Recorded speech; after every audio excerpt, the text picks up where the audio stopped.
त्या क्लीन चिटच्या जेव्हा बातम्या येतात तेव्हा मनात काय भावना येते तुमच्या? ठीक आहे, आता असं आहे ना,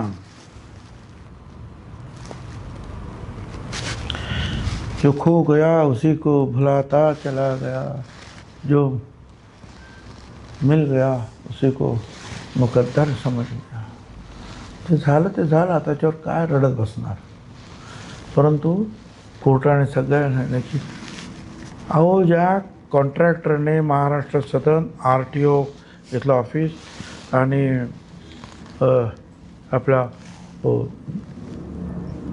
याच्यावरचं जे आहे मलबार हिलवरचं जे आहे रेस्ट हाऊस बनवलेलं आहे, त्याला अजून 1 रुपया दिलाच नाही सरकारनं कुठल्याही परिस्थितीत. 1ही रुपया आजसुद्धा. आज 15 वर्ष झाले ते 5 स्टार महाराष्ट्र सदन सगळे वापरत आहेत. तुम्ही दिलेत का पैसे यांना? काय आता त्याने सरकारनंच ते कॉन्ट्रॅक्टरला पैसे दिले नाहीत तर तो मला कसे काही पैसे दिले? अगोदर आरोप झाला 50,000 कोटी, मग म्हणाले 25,000 कोटी, मग म्हणाले 10,000 कोटी, मग म्हणाले 800 कोटी. कॉन्ट्रॅक्ट मुळात होतं 100 कोटी. दिलं कोणी? मंत्रिमंडळाने दिलं. 2 वेळा मंत्रिमंडळाने त्याच्यावर विचार केला. मी फक्त तिथं PWD मिनिस्टर होतो म्हणून ते चांगलं झालं पाहिजे सगळ्यांपेक्षा वेगळं म्हणून मी प्रयत्न केला. एवढंच माझा संबंध. तुम्ही तुरुंगातून बाहेर आल्यानंतर जो पहिला इंटरव्ह्यू तुमचा झाला होता त्याला मी उपस्थित होतो. त्यात तुम्ही असं म्हणाला होतात खात्रीने की पुढच्या काही वर्षात बघा, यातून काहीही निष्पन्न होणार नाही, पण मी जे भोगायचं ते भोगलं आहे. वैयक्तिक हानी जी व्हायची ती झाली आहे.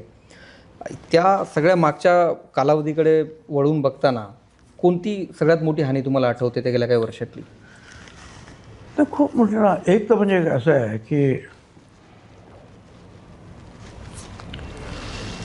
एक शिक्का ताबडतोब आपल्या डोक्यावर बसतो करप्शनचा. तर एवढं चांगलं काम केलं.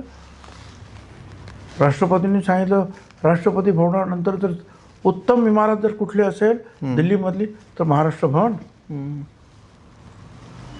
आता आल्याकडे पर्यंत ज्यात मोदी साहेबांपासून तर अमित शहा आणि आत्तासुद्धा नितीन गडकरीजी तिकडे मिटिंग घेतात. एवढं छान आहे. आणि त्याच्या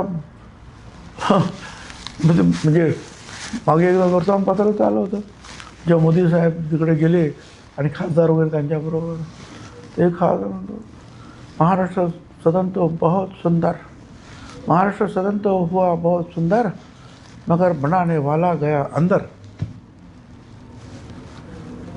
बस खोटे आरोप. अजून पैसे दिले नाहीत पण कॉन्ट्रॅक्ट कितीचं?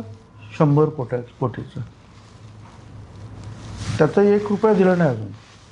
आरोप किती झालं? 25,000 50,000 कोटीपासून सुरुवात झाली. अरे काय काही आणि आमच्यासारख्यावर ज्या आरोप कोणी केलं की ताबडतोब मीडिया उचलून त्याचं काय खरं काय खोटं काय कॉन्ट्रॅक्ट एवढं काय कोणी विचार केला? कोणी विचार नाही केला. जोड्याला सामाजिक जीवनामध्ये जे काम करत असतात त्यांच्या नशिबी हे भोग येतातच.